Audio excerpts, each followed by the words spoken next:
তো আমার ছেলের পড়ার টেবিলে কি কি থাকে সেটাই তোমাদেরকে দেখাচ্ছি।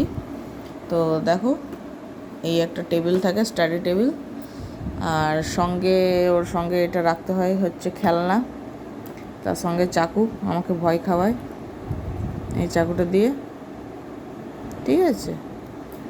আর রাবার থাকে, পেন্সিল থাকে, পেন্সিলটা ওইদিকে ফেলে দিয়েছে।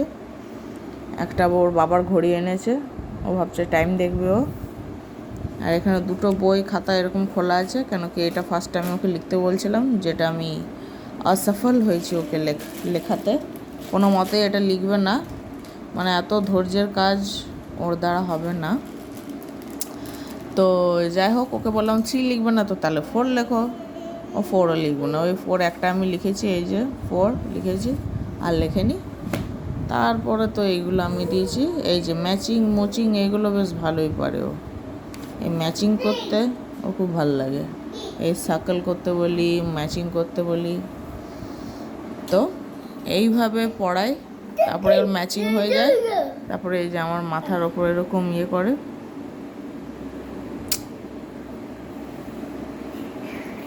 পড়তে পড়তে উঠে যায়। খুব ভালো। গলা টিপো না, নো, দেখছো কি কাণ্ড, নাও। আর বসো, আর লিখবে না তুমি, আর লিখবে না, না পরিষ্কার বলে দিচ্ছে না। এরপর কি করে তাকে আমি পড়াবো এবার, সে যখন পরিষ্কার বলে দিতে পারছে না, আর অন্য কিছু জিজ্ঞেস করবো যে বাবা এটা খাবে, বাবা এটা আজকে কি হয়েছে, ওইগুলো কিছু বলবো না। এই পড়বে তখন বলবে না এইটা বেশ ভালো বলতে পারে অ্যান্সার, আর বাকি কিচ্ছু তুমি জিজ্ঞেস করবে, কিচ্ছু অ্যান্সার দেবে না, ঠিক আছে। যাই হোক, এখনকার বাচ্চাদের মতো আমাদের মতো ওরা চলবে না, ওদের মতো আমাদেরকে চলতে হবে। সো টাটা, আর মনে পড়বে না, আমিও রাখলাম। আচ্ছা, তোমাদের বাচ্চারাও কি এরকম শান্তভাবে পড়ে, না আমার মতো এরকম একবার করে লাফায়, একবার করে লেখে, আবার লাফায়? এবার যখন ও না বলে দিয়েছে আর তো পড়বেই না ও। তো যাই হোক, আজকের মতো এটা ইতি, এখন এগুলো সব গুছিয়ে দেব।